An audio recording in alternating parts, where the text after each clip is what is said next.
Hello everybody, my name is Rollock and welcome back to Banjo-Kazooie. In the last episode, we ventured into Treasure Trove Cove. Got ourselves some new moves, found ourselves some more jiggies, almost killed ourselves by doing some stupid stuff, but that's not the point we're going to make. In today's episode, we're going to be finding some more goodies, starting with this little treasure hunt. Now, yes, you could use the flight pad, but again, as stated in the last episode, you would also be missing out on a lot of goodies. So we're just going to ignore that and ignore my stupid fail there. Get away, Snacker. Oddly enough, just jumping above the water is faster than swimming. So just keep that in mind. We already collected the stuff in you. Yes. Because if you're just going to fly, you're just going to miss out on all these notes that are scattered across the entirety of these archways. So yeah, don't fly. Not really much reason for flying. At least for this spot. Flying is necessary to get to another spot in the world, but that's besides the point. Also, the control stick turning camera is really throwing me off. Simply for various reasons. There we go. And let's finally do these jump pad things that we were supposed to do when we first got it. So we could jump here and just do a little double jump over there. Or we could do the easier thing. Grab that first. We can do the easier thing and jump down here and up like so. Yeah, the jump pad's a little weird. You don't really need to stay on the jump pad itself to do the full jump. You're able to move practically as soon as you jump like so. I don't know if that was supposed to be intended, but it certainly is the intended use of it. But that's how it works. Grab ourselves our 7th Jiggy. Get pretty close to completing this world. There we go. Jump over here. Grab our pink Jinjo buddy. And jump onto here for the last spot for the red X. Go ahead and grab a few notes first. Getting pretty close to collecting all of those too, so that's good. Just need 9 more. Ah, you'll never find me now. Yes, we will never, ever find him. I wonder where he could be. Yeah, it's... Grab ourselves another token over here. And let's head over to this little island over here, Treasure Island. And grab ourselves the chest. Yikes! Please open me gently. It's gentle enough. There we go. Alright, 8th Jiggy, technically 9th because we already know what another one of the Jiggies is, being, you know, Jinjos. As for where the last Jiggy and Jinjo, as well as the which switch is, well, they're all practically in the same spot. But first, we want to go ahead and fly. Not fly all the way up, because just over here is one singular note. Because that's fun. Just put one singular note there. And hopefully they don't miss it. And this puts us at the very top of Treasure Trove Cove. Away from the music, which is nice and relaxing. Could use the shock spring pads to get ourselves some shortcuts, but again, we would be missing out on some notes. That's a weird thing this game kind of does. They give you a lot of shortcuts, but the shortcuts technically lead you away from the things you should be collecting. Get ourselves the wit switch here. Doing so, we'll fire the cannon and get ourselves the Jiggy for the hub world. Break the door, grab ourselves another Mamba token, and head up the lighthouse, which requires one of the smallest shock spring pad jump pads in the game. Doing so will get us to the very top and grab ourselves the 9th and technically last Jiggy for the level. Now, as for where the yellow Jinjo is, he is also up here, if the camera can cooperate. There he is. Go ahead and grab him, and our last Jiggy. There we go. That's the cove, 99% done. If you might recall, we still need to collect one of the honeycomb, anti-honeycomb pieces. And you might be wondering, well, where the hell is that? Well, it's actually quite easy to find if you're a little astute in your observations. Surprisingly, not over there where it says Shark Bait Island, or is it Shark Food Island? I think Shark Food Island. we'll just ignore that. That's not really much of any use to us.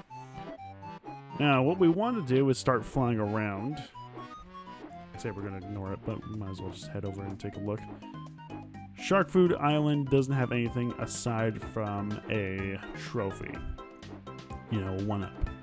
Now, as to where the honeycomb is, I can never really remember. Again, the render distance is kind of a pain in the ass for this kind of stuff, so we're just going to have to guess. That is the wall of the level. I think it's over here. Yep, there it is. Just floating out in the middle of the sea is another honeycomb piece. And there we go. That is Treasure Trove Cove done 100%. But it is not the last time we will be returning to Treasure Trove Cove, as this place holds something that will be very helpful for us later down the road. Don't really have any access to it now, but just remember that we'll be coming back here eventually.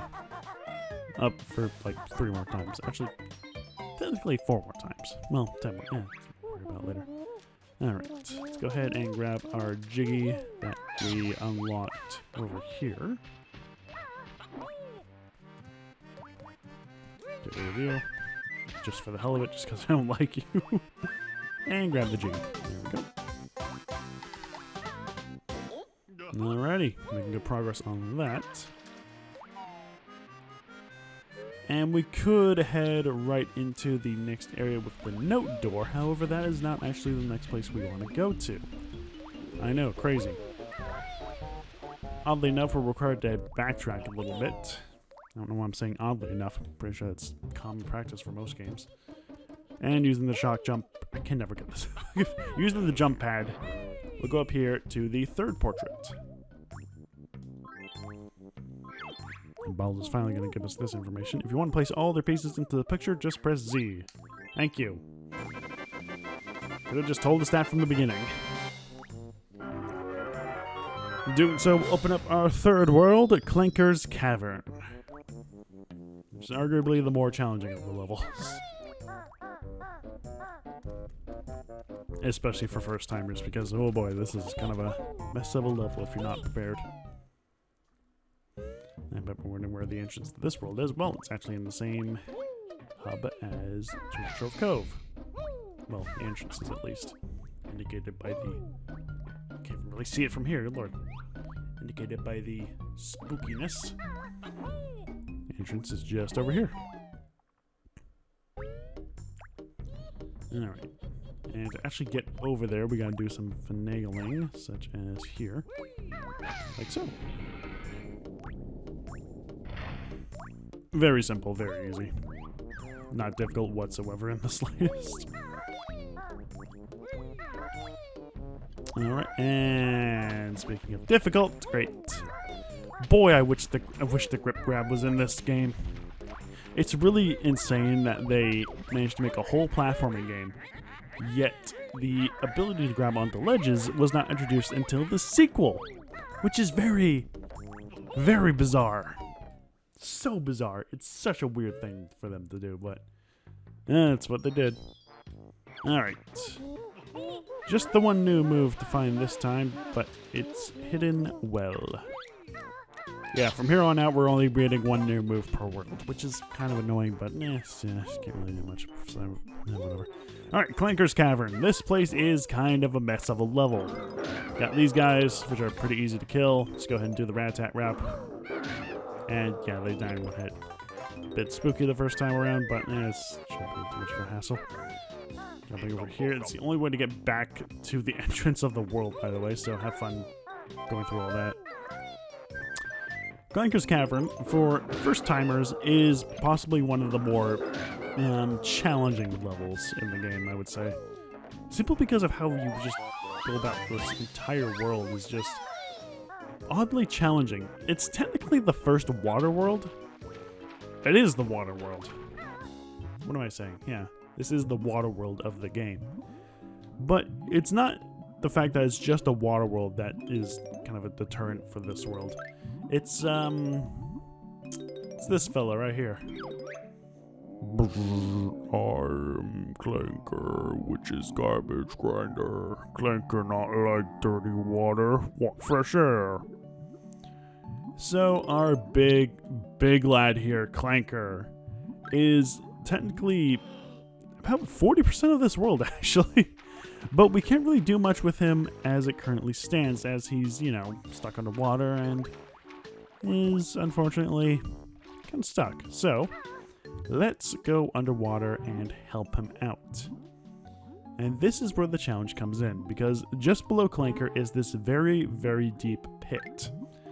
Now, if you don't know how to properly navigate water, i.e. holding R while swimming, this whole section can be quite a pain in the ass for practically anybody, even for me, a person who's played this game several times before. It's still quite a harrowing, jarring thing to go through this, just because of how finicky the water can be. But thankfully, Gloop here is able to dispense some air bubbles for us if we want to stay down here for a little bit. And stay down here we do need to do just collect some notes, as well as, there we go, as well as a Jinjo, of all things, down here. This also is the requirement to, you know, get Clanker back up into the water surface, but we'll worry about that in just a little moment while we go ahead and collect everything here first.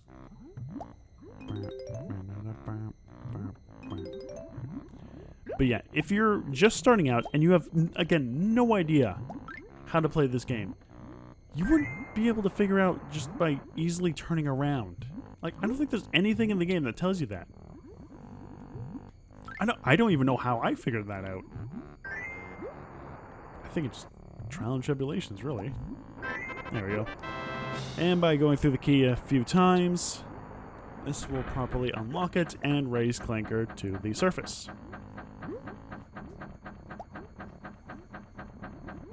And doing so will spawn our first Jiggy for the world. Now it's just the challenge of getting back up. Clanker has fresh air. You find reward on Clanker's back.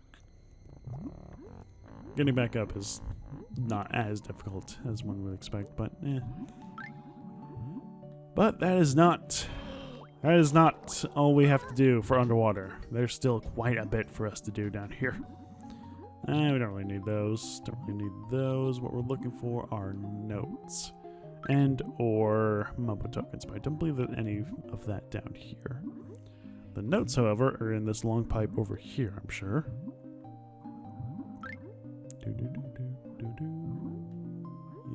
Yes. I know my things. I played this game several times before. I know where everything is. Should be quite obvious. And we want to head back up to the surface. We're going to be doing a lot of surface diving type of stuff, so stay tuned for that. Okay. Let's go down here. I think this holds something for us as well. Well, they all do. It's obvious. As for what this gives us, either gives us a Jinjo, Mumbo token, or I think this is actually a Jiggy. Indeed it is. Alright. And we can't go back the other way, so we're gonna have to go all the way back. Fun. If only we had the fast swimming from Banjo-Kazooie. I'm going to be comparing a lot to Banjo-Kazooie just because of how many improvements they really made to the gameplay for Banjo and Kazooie. Because, again, it's to be expected. This is the first game in the Banjo-Kazooie series, and they had some things to, you know, pad out and stuff like that. But does it make it bad? No, not at all. It's just a little rough around the edges. Just a little bit. Just a teensy tiny bit. I'm not mad at it for anything. It's just that after you play Banjo-Tooie and just have the overall better, like, control feel? Is that a way to describe it? Control feeling of the game? It's a bit jarring to go back to just regular Banjo-Kazooie and just feel how oddly stiff Banjo and Kazooie both feel.